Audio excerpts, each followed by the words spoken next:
Hey, welcome and thank you for joining our discussion today, presented on the CC&G member webcast channel. It's a broadcast channel with a community of over 7,000 contact center and customer care professionals. So we appreciate you being with us today. I'm David Haddavis, President and CEO of CC&G, and my job here is to facilitate our discussion today with you, our live audience, and our member, Giannis Fisher of Aria Solutions.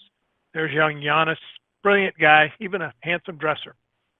So today we are going to be discussing how best-in-class organizations are building a unified customer engagement center through the use of smartphones and OmniChannel widgets. Now, before you hang up thinking, oh boy, it's a super tech time, it's not.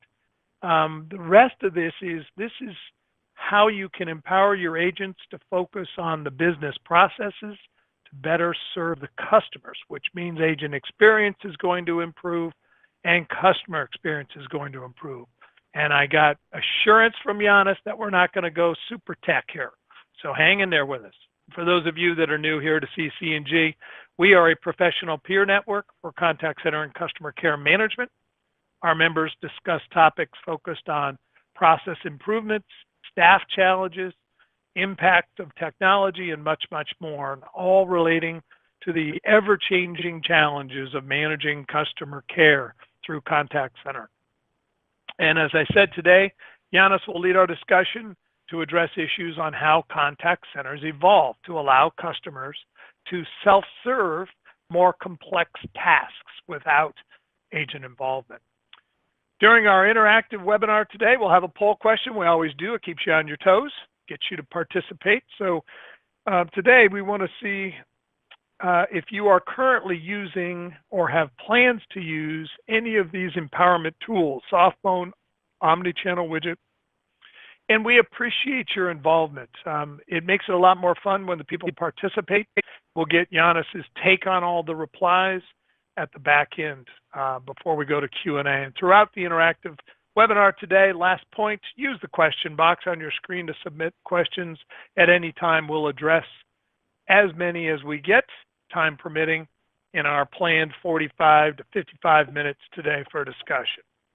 That's our setup. Welcome, Giannis, and thank you for taking time with us today. Let me turn it over to you to get us going. Excellent. So thank you, David, and hello, everyone. Thank you all for joining us here today. Over the next, let's say, 20 to 25 minutes, I will talk about softphones and OmniChannel widgets to some extent, as David just introduced, the role that they are playing in today's customer service centers, and share some of the latest trends. Overall, I'm hoping to show a picture of why those tools have become more and more important, what you can do with them, and just as David said, it's not going to be too technical. We are going to just talk a little bit about how, at the end, to give you some guidance as you take, hopefully, the discussion here today back and discuss it with your peers. During my call or talk, I will use the term softphone and OmniChannel widget interchangeably to keep things simple. But please note that I always refer to both of those tools at a given moment. It's just easier for me to just name one than rather say the phrase softphone and OmniChannel widget, because that's really a mouthful. All right, so with that, let's get started with a quick story. When my daughter was born 6 years ago, my wife and I set up an educational investment account for her. We continuously contribute to that fund through an automatic debit. A little less than a year ago, we switched banks. So I had to call the company managing the fund to change my banking information. When I called in, I was greeted by an interactive voice system, or IVR, and was immediately asked for my account number, which I found written down on my latest statement. So I provided the number, and after that was eventually placed in a queue. So there was no announcement on how long it would take for me to wait in the queue, as it is often standard these days. And after around 15 minutes of just walking around my house, I had to get to an appointment. And so therefore, I took the call with me on the road on my cell phone. About 5 minutes later, I got connected to an agent as I was driving and over the speakerphone. And the first thing the agent asked me was, "Can you please give me your account number?" Well, that was a big surprise to me because I had provided my account number 20 minutes ago in the IVR. And of course, the statement that it was on, I left it home and I didn't remember the number myself. Well, long story short, after additional frustration of having to spell out my name and address so that she could look up my account information through her system, I was eventually able to get the change applied. But it took over 40 minutes in total to make this very simple change. And so I'm curious by nature sometimes when I talk to service centers myself. So when I finished, I asked her if she ever saw an account number when the call arrived. And her answer to that was no, but she also said that it would help her a lot if that was the case. I'm sure many of you have similar stories to tell. When you think about your recent experiences when you were calling a bank, insurance company, or a mobile service provider, what did really stood out the most? Did you have to repeat your personal information several times for authentication, especially when you were transferred? Did the agent know why you were calling in based on your selections in the IVR? Were you put on hold several times during the call? Such experiences are no outliers within the contact center. They are caused by limitations of the technology and the processes behind them, and therefore impact almost every interaction that the customers have with your organization. And the business impact can be severe. In my story, it was my first call to the company managing my funds since I had signed up. And it was a frustrating one. I didn't take my investment in B from them because of the fact that, I had to go through so many hoops, but it really sat with me, the experience sat with me, and I, as you can see, I used it in the story here today to kind of show what a bad experience can look like. Well, other service providers and brands do not have the same luxury. We are living in an age where service plays a very important role to prevent customer churn because, let's face it, switching brands has never been easier than it is today. In many cases, the cost of customer acquisition is multiple times higher than the cost to retain them. And customers often have a really lifetime value through subscription services and other repeat purchases. There are tons of statistics out there that highlight the importance of the customer experience to your business. I just highlighted 4 here on the slide, but I'm sure all of you would agree that really every experience matters and that each can impact the loyalty of your customers. So what can organizations do today to improve the customer experience, what they are actually doing? Well, many invest into bots as a form of automated self-service. It's the very big thing right now. Self-service bots are a way of organizations to improve their customer experience, and at the same time, obviously, they reduce operational costs. They have clearly an advantage that there is no queue time and that they can operate on 24/7. But bots still have a long way to go before they will be able to provide personalized and informed service. Today's bots are only able to handle simple requests.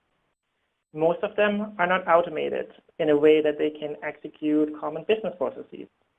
Even as they advance, complex processes and difficult troubleshooting requests that bots simply cannot fulfill will remain, which lead to agent interaction.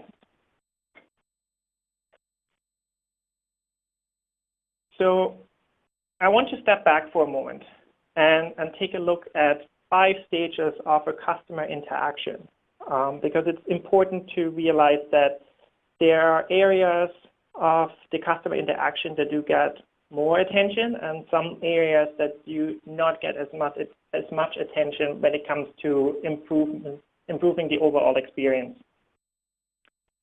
So let's take a phone call, just as an example. The call will first be answered by the IVR or a voice bot, which is the blue lit gear on the left-hand side. The customer will make some selections and comments about a problem he'd like to get solved, and will then be routed to a queue that should be served by an agent best suited to handle his request. Eventually, the agent will start to handle the interaction when it's ringing at her desk. She answers it and will proceed to execute the business processes applicable to the call. After she finishes the conversation, she will complete the outstanding task and record details about the conversation, which will be critical for the next time when the customer engages with the company, so that the next agent has it available and can take a look at the information. That kind of wraps up the entire interaction as a whole, and like the agent kind of says, okay, yeah, I'm ready for the next call, just bring it on. Obviously, it depends on the media channel on whether the interaction undergoes all stages, but this is kind of like the most common scenario.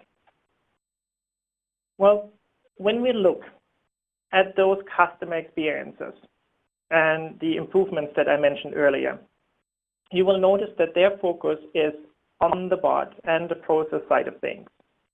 The process automation certainly helps the agent, but anything that really happens before the agent starts handling the interaction has no impact or very little impact. The agent operates within the last 3 gears shown on the screen, which means that business process is only 1 out of 3 stages where the improvements are commonly made. So let's take a look at what has been done to improve the agent experience lately. Well, while organizations are focused on improving the customer experience, they are not paying enough attention to major influence of the satisfaction of the customer, and that is the agent experience. Well, in other words, despite the efforts to automate as much as possible, agents remain a key part of the service experience. But what companies are doing is, what are the companies really doing to enable their agents? I'm sure many of you will say that your company has invested into improving the agent experience. Many organizations have made efforts towards creating a customer 360-degree view, which is indeed very powerful. But having all the information in one place does not necessarily mean that it is easy to consume it or even immediately access it. Sorry for that. Process automation helps agents to complete tasks faster, but how long did it really take them to get those tasks started? And another example, best next action or next best action, the term is used interchangeably, will help you to better serve the customer based on her past experience and actions. But really, does this next best action currently apply given the context of the call that you're on? All of the previously mentioned initiatives are helpful to the agent. Absolutely no doubt. But I hope you could see that they could be even more powerful if they would include some more contextual information, especially about the currently ongoing interaction that the agent is handling. And this is exactly the part where the OmniChannel widget and softphones come into play.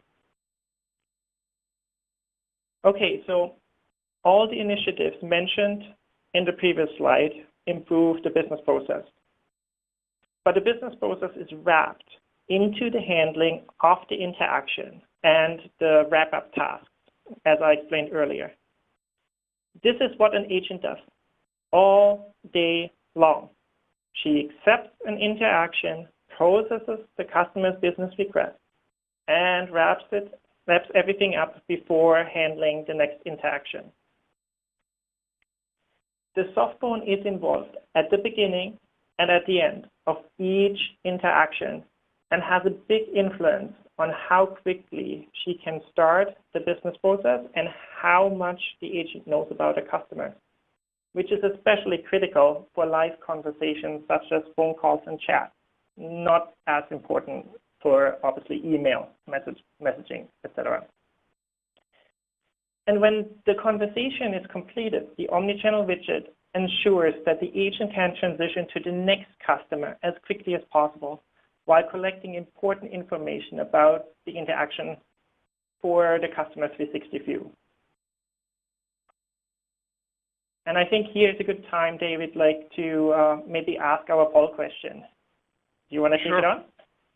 I will. So our poll question today reads, have you, and I know some of you out there are also representing clients, so have you or your clients been involved in a project that included softphone or OmniChannel widget improvements? Again, multiple choice. We're just looking to gauge where this audience is. We'll get with Giannis on his thoughts afterwards. So please participate and give us your best guess or your best effort or where you think either your company is or where your clients are as a whole. And we will discuss the results right before Q&A. So Giannis, back to you. Thank you. All right, let's move on. So we talked a lot about kind of like the is status, and now let's take a look a little bit more into what OmniChannel and softphones, OmniChannel widgets and softphones can do to really empower the agents even more. Well, when we look at our vision, the focus of the agent should really be to work with a customer, like have the conversation, work on his request, the business process, which does not include really the interaction handling part and the managing aspect of it. So it will be easiest for the agent to concentrate on the task at hand if she can ignore the widget for the majority of the interaction. In the best case, the agent interacted with the softphone only when she had accepted the interaction upon arrival, but after that, the widget would only operate in the background until the very next interaction comes in. The agent requires meaningful data to be available when the call arrives to best serve the customer. Many products offer a screen pop functionality where a customer record is displayed to the agent along as when the interaction comes in. While this is valuable to the agent, it is not the only part of the information to really handle the customer request. If there was only one open service request or a recent order associated with the customer's account, why would those records not be screen popped alongside with the customer data to make them immediately available to the agent?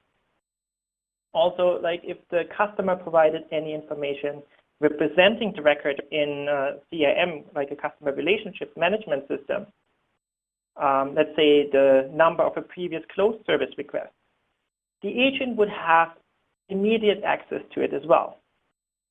Really, the bottom line here is that screen pops should not just consist of a single record, but really one or more depending on what the agent needs to do her job. The decision what should pop should ideally be driven by the IVR selections or the bot interactions that the customer had, or at the very least be guessed, I'd say, like based on the data associated with the customer record.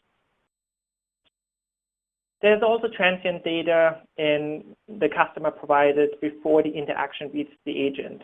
So transient data is really something that is not yet anywhere recorded on on a customer record within the CRM, for example.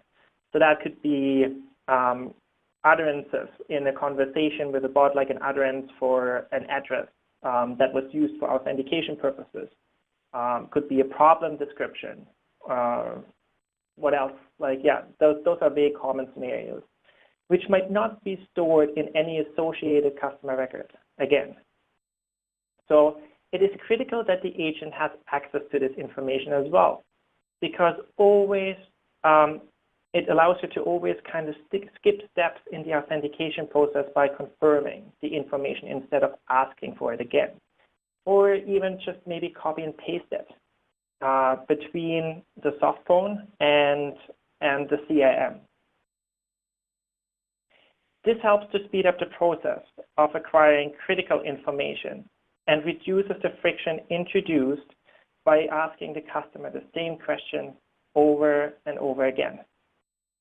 Even better than displaying the transient data to the agent would be to make it available really as part of a business process. In this case, displaying the data would not be necessary anymore. Let's look at the authentication process, for example. A wizard could guide the agent through the authentication process. If the customer had provided some of the information, such as the account number or a zip code, in the IVR, those steps could be skipped, and the agent will only see the information provided, like showing up right in the visit.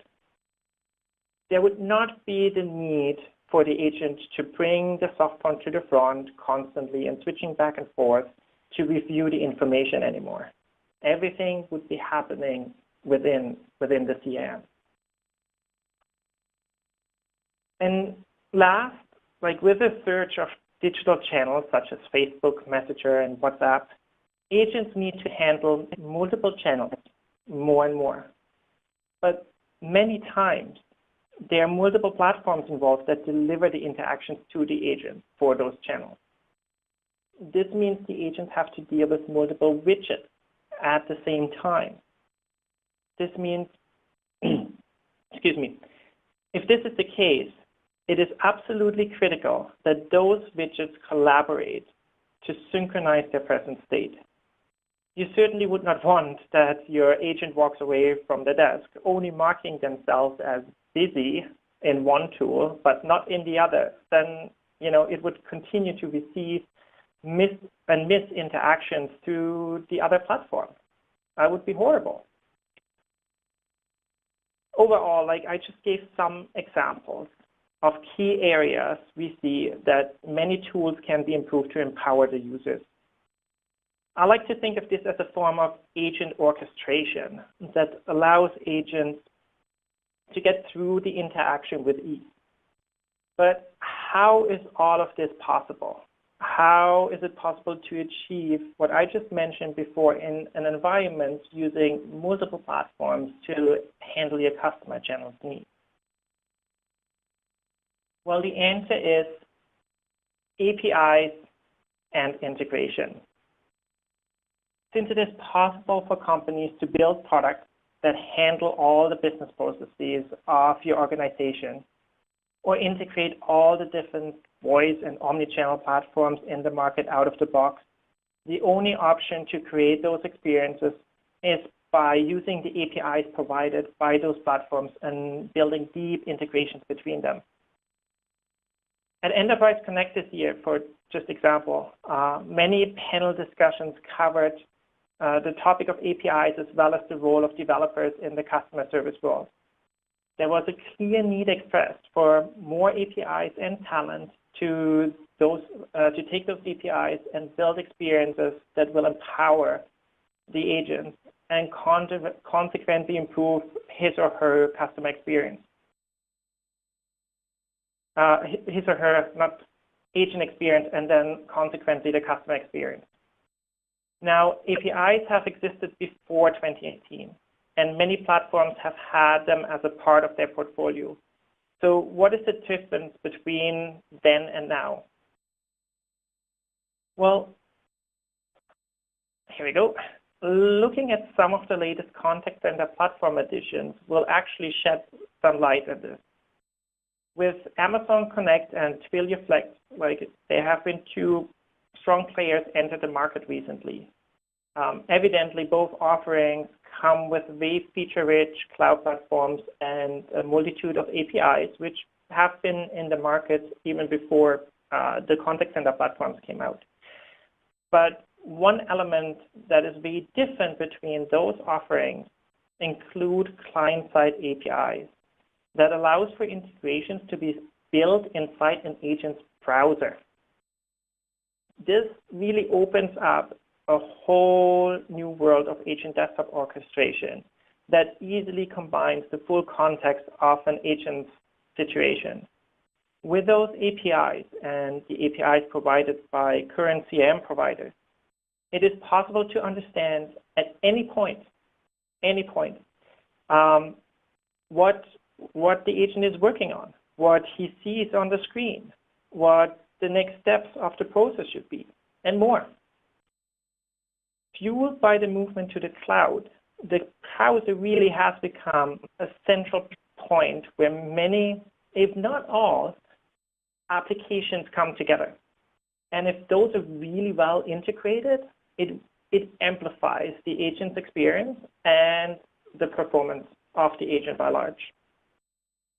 The one thing that I kind of want to mention here at this point is that there is a role that the CRM plays in this picture as well, or whatever your primary system is that the agent interacts with. It is important that the application there provides very similar APIs to grant you visibility into what happens on the screen. Or really, if only those exist, then you will have the full power of this concept available to you, and you can build an amazing environment that is tuned to really fit your business processes and in the best possible way. All right, I hope I was able to demonstrate how valuable softphone and omnichannel widgets can be to help improve the agent experience and efficiency, which will automatically translate into better customer experience. All this is done in real time through the APIs that those tools provide and integration. I would consider this as a win-win situation. What would you think? And with that, David, I'm going to give it back to you for our Q&A session. Thank you. Wonderful. Wonderful. Great job. Yeah, you covered a lot of ground. There's some techie issues I want to get some clarity around. Just some high points from my notes. Every experience matters. I think that's a hashtag for every contact center. Every experience impacts loyalty, and that's very true too. Doing it right 9 out of 10 times may not be the focus if 1 out of the 10 times causes loyalty to fall apart. A lot more focus on agent experience is a part of the discussion today. It's really a key part, as you pointed out, of the overall service experience. Can't have one without the other, agent and customer. You mentioned an increased need for contextual information. We hear a lot about that. And the APIs. And I've got a couple of questions here I want to get into. But first, let's get to the votes from our audience. Thank you. So many people participated. I appreciate that very much. So again, our question, have you or your clients been involved in a project that included soft phone or omni-channel widget improvements? And Giannis, it looks like about 35%, and well over a third have not. Everyone else seems to be involved to some degree, whether they currently have a project or they're planning a project or they just completed a project. How does that match with what you're seeing in the industry and what your clients are talking about? Yeah, I can see two sides to this. It's great to see that really those tools are being considered as part of those projects. The question is really how much focus they are also getting in the picture. We have seen two different sides to this. There is the one side where typically projects include usually switching tools, especially as part of the digital transformation as companies are moving to the cloud. They're including new softphones and OmniChannel Widgets voice platforms in that whole picture, and obviously try to improve the agent experience. Absolutely, like we are on target here. But I have also seen projects that even I was directly involved in where there was improvements achieved, and there was a transitioning of users from an even more older system to something definitely more modern, and you got the improvements there from just getting to better user experience, better, more functional UIs, etc. But there was also still like a lot of friction in the processes that were left behind despite the new tools. Where with the right API, those obstacles could have been overcome in the picture. And there's certainly, like, even I saw one project that I remember with a customer, there were some significant delays that, in the project that were introduced because of the missing API. So you think this is a trend that will continue to grow? Yeah, absolutely seeing this in the market. Like we had projects as well with clients where the entire focus of the project was to build a really customized process experience for the agent, so that the agent would not have to take on manual steps anymore. And all of that was only possible by taking those browser-based APIs and making it happen. Definitely. Great. Thank you. Reminding you all in the audience, we've got a 15 to 20 minute Q&A session. That's always a big part of the interactive discussions we have on these member webcasts. So please use the questions button to post any question we want to discuss today, or a comment. If you're hearing something and you want to add your comment on top of that because you're in the industry, please, we encourage you to do that as well. Let me start off by asking you, Giannis, if you could just, layman's terms here, keep it simple. Can you clarify the difference between what you mean by a soft phone and what you mean by OmniChannel Widget? Because it's a little confusing. And do you need both? Can you use both? When would you need both? Can you just add a little bit to that, please? Yeah, absolutely. So it is confusing, even for myself sometimes, and that is because we have so many more channels, and in some cases, like there are platforms that can handle all of those channels in one place, and in other cases, as I mentioned earlier, we have in an environment, in an organization, multiple platforms, and for different channel needs. So softphone is a little bit more the traditional term for voice, which was the very old ages, obviously, where OmniChannel represents nowadays pretty much everything else, but also the softphone at times as well. Like I think the terms nowadays are really used synonymously in the way how we at least look at it. And the one thing that is still important to understand, though, when you take those two different terms, is if you have multiple platforms. I've seen many environments where a company has one platform that they're using and technology stack that they're using for just a voice channel, and then one for everything else, which we refer to as a two-router model. In that case, really, there are two different tools, and you can use those terms to really separate apart on which element you're actually talking about. But that's the part also where it is important to really think about integrating those two tools together to make sure that the agent's really, from their perspective, only dealing with one. That's really the critical part in that scenario. Is there a situation where you would need both, have both? It seems like the OmniChannel widget could replace the soft phone. Is that accurate? Yeah, I think the ideal scenario is always to just have a single one. It makes everyone's life a lot easier. But the competition has become very fierce in that market. We see CRM providers like entering channels that were traditionally really owned by the true contact center platforms, and vice versa. So it's just so much more overlap, and often different business units also making decisions for themselves in a more siloed approach, and where not the big picture is being viewed for the company. That's where we suddenly have then two different systems pop up in an organization. But if you really try to break down the silos and consolidate, you should definitely take a very close look and trying to unify as much as possible. Yeah, and certainly that's going to have a very positive impact on the agent experience, which I know we can all extrapolate to attrition and other issues that plague contact centers. We were just in a meeting 2 weeks ago at Best Western in Phoenix, Arizona, and that was the topic du jour, of course.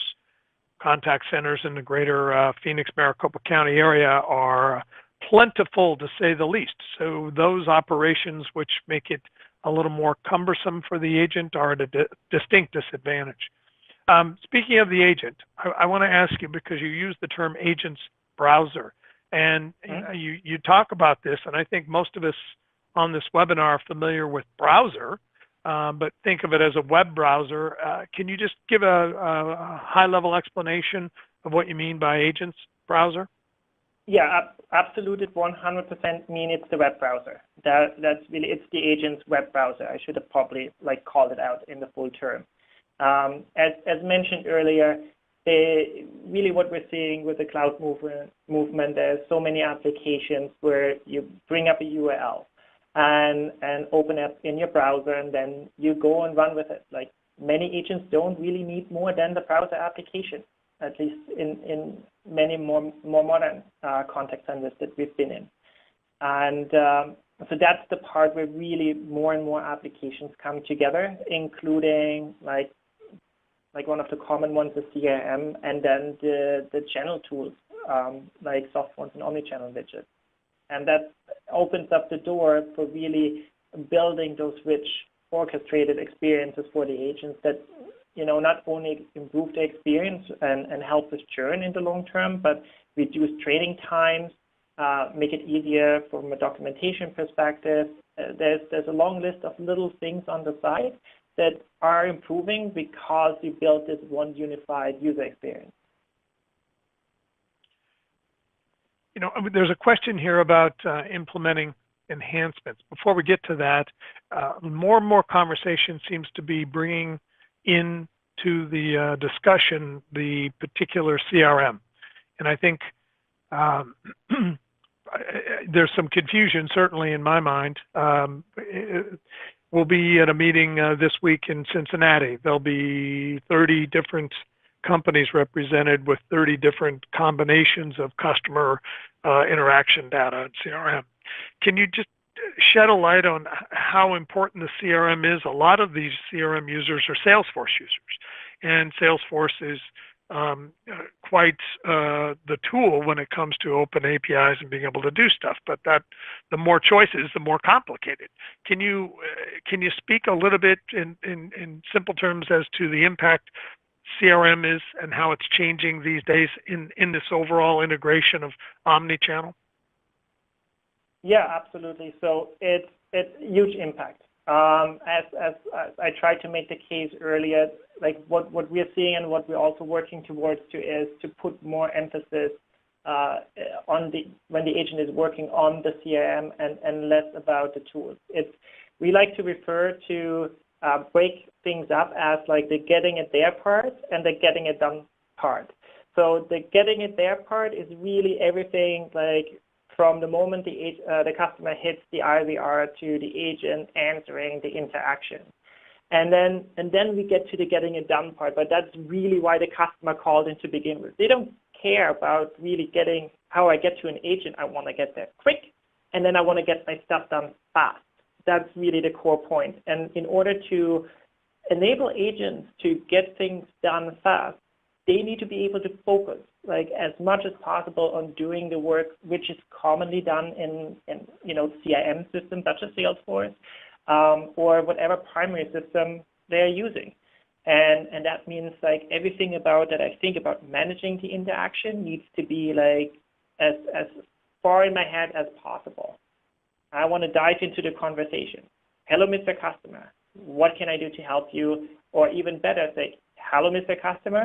I can see you're calling because of this reason. Let me help you. I'll get this done for you right away. You see the switch there? That really is what we're trying to enable, to empower the agents to drive the experience for the customers.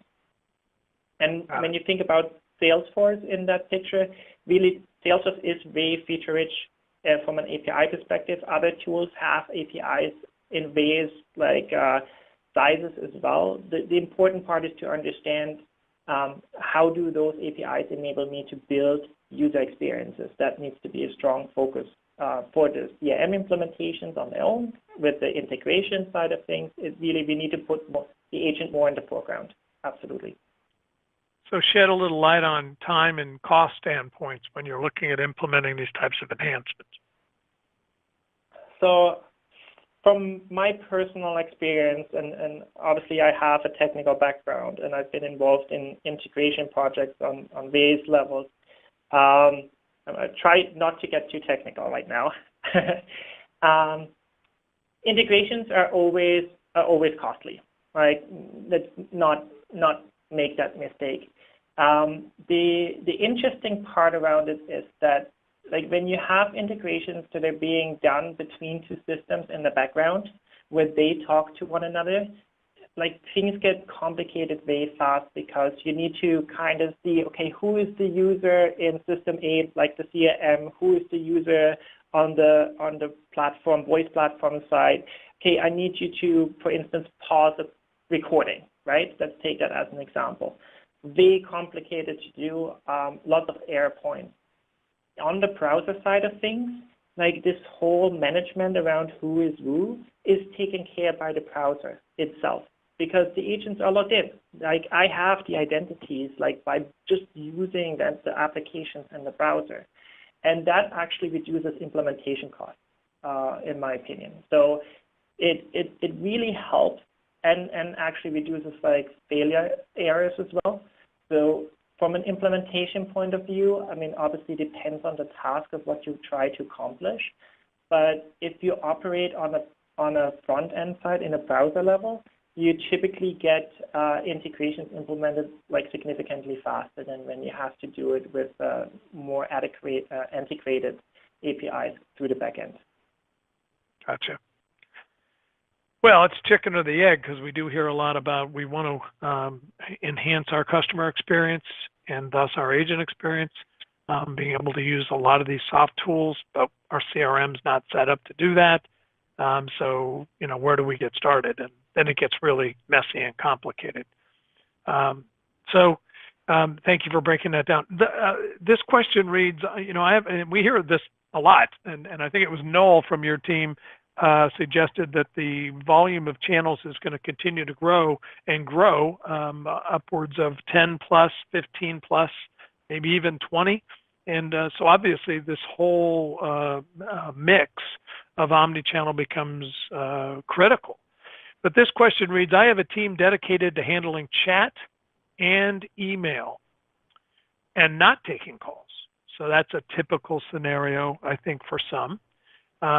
The question is, are you suggesting that agents be able to handle all, I assume you mean all agents be able to handle all interactions? Yeah, that's a very good question. So there are two sides, like, to this, like, as far as the reason goes on why the different channels are separated. We've seen companies make that decision because they really see the skill levels of the agents to be some not as capable of handling the voice conversations, and they keep them much rather on the digital channels to make it life easier for them and have a reason for splitting things up because of that. And we've seen customers doing it purely from a platform perspective because they have not had the ability to actually from a technical perspective to combine and put the two together, right? A simple example is like I'm on a phone call and there's a voice chat popping in front of me that interrupts the conversation, and the customer will notice that I'm distracted. So that cannot happen, right? So if you have the technical issues, obviously you want to find ways on how to combine it, because from a skill perspective, you need to then suddenly increase the number of your staff to serve the proper skills from a process perspective on each of the channels, while you have synergies when you have your agents handle all the channels. where you don't need as many in order to probably handle your load. And that is an important factor in this. Mm-hmm. This question is really two parts. So I'll read the first part. Are there any tools that can help with cost analysis? Cost analysis, that's for the different tools like themselves, as far as the implementation goes, or as far as the runtime cost goes? You can answer it either way, and whoever posted the question, you can feel free to add an additional clarity. But go ahead and answer it any way you want. Learn more about alternatives to Einstein bots for Salesforce. I'm just reading it right now. So I think when you have multiple tools, like obviously depending on the pricing of each of the tools, there might be a head cost alongside with it. So that is certainly something to look at in the picture. I take tools to help analyze the cost. I think you can definitely look from a workforce management side of things, kind of see what the average handle time is for your interactions. I think that is also still very helpful, and to look into your processes behind it and how long they take, and then try to find like what is the gap. I think really important is in general to just talk to your users, right, to the agents, and let them tell you where their pain points are and work with them together, the champions, in order to figure out better ways of handling things. When we're dealing with the bots like Einstein for Salesforce, that's an interesting one in this picture, because it really, when you look at this, I think the question is, when I have a bot that talks to the customer before a call has to be routed to an agent because the bot is not capable of executing the business process at the current time, like, can you make sure that your agent is provided with as much information about the conversation that the bot and the customer have? So when I talk here about conversation, and that means really a bot is a representative of your organization just as much as the agent is, and not knowing what the previous bot in this case talked to the customer about, like what were the responses that it gave, especially when it's like, oh, I don't understand, etc.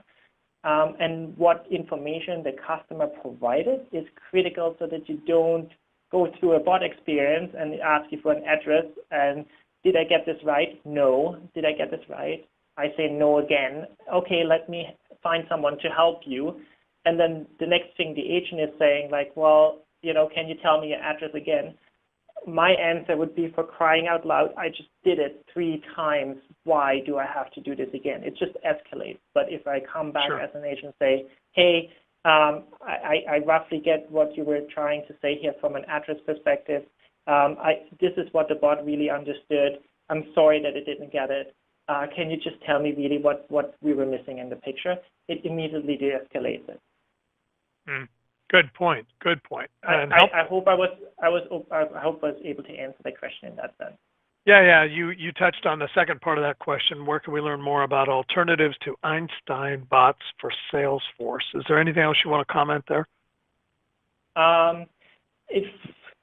It depends on the channel. Like when we get specifically talk about Einstein, then Einstein is a capable bot for when you're using Salesforce Live Agent Chat. I also believe that in one of the very near releases, they will start supporting Salesforce Live Message, which is basically the Salesforce term for handling SMS and Facebook Messenger interactions. And you can hook the bot into those ones and put it in front of the conversation so that it either handles the customer's request autonomously or hands it then back to the agent. But then you have this with Salesforce. You can serve these channels through Salesforce. If you do want to bring the softphone in, like Salesforce does not have a really strong offering for inbound voice. So then you get to the point where you need to have a second platform come in, and then you look at the integration issues that I described earlier. Gotcha.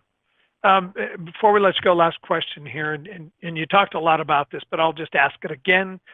Providing examples of business processes that would be used by an agent during the handling of a call. Maybe a good way of giving us an example or two is, what are you seeing more frequently as a business process that would be used by an agent during a call?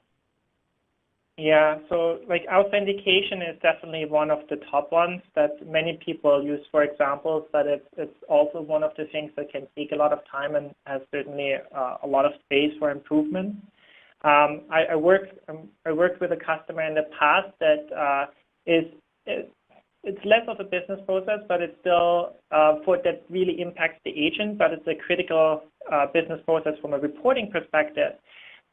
This particular customer was using, wanted to link the records that the agent was working on in the CRM to the phone call for reporting purposes, to eventually even attach the information to the call recording and be able after, searching through call recordings, see, oh yeah, this was record ABC or record, 123, make it easier for people to find that and to report on those elements too. So we used exactly the browser-based APIs to monitor the agent while the phone call was active, to see what they were working on. And once we identified that, we basically made sure that the information was attached to the call.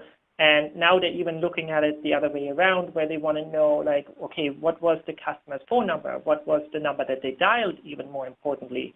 I would like to have this information in the CRM. And this is all happening through the integration layer without the agent being involved in this entire picture. And it only really works because we see, okay, agent A is handling this phone call right now, and he is working on this record in the CRM. So now let's put the right information in the right place.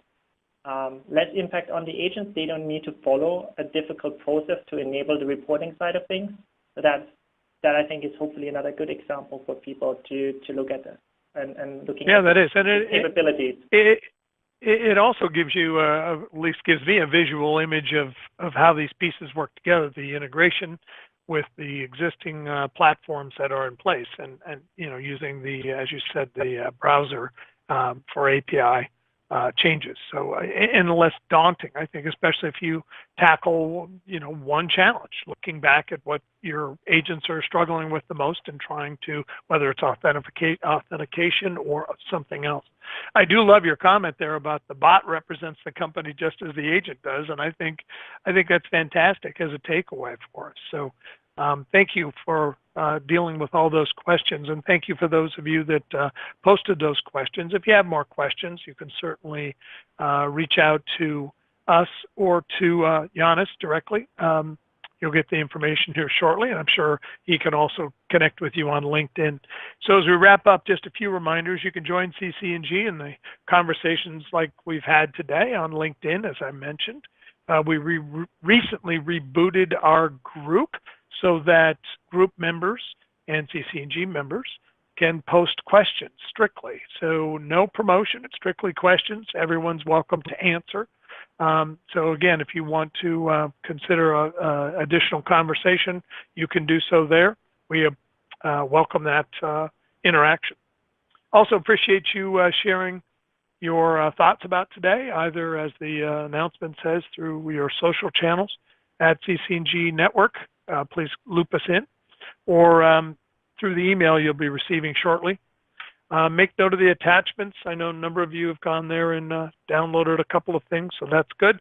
The slides are also here, and that's also the number one question we get: how do I get the slides? So we have an upcoming hosted regional event in the contact center operation over at Fifth Third Bank in Cincinnati, as I referenced. You can use those links to visit ccng.com to have access to learn more about that event or any event that we're doing. We have a number of other webinars coming up. So we'll keep the conversation going. Again, we appreciate you sharing your thoughts. And as we wrap it up, Giannis, thank you very, very much for taking time with us today. Again, what appears to be on the surface is somewhat of a technical and challenging topic, but I think you did a pretty good job of breaking it down and making it easier for us all to understand. So we appreciate your time and energy today. Thank you so much. Thank you so much for having me, David.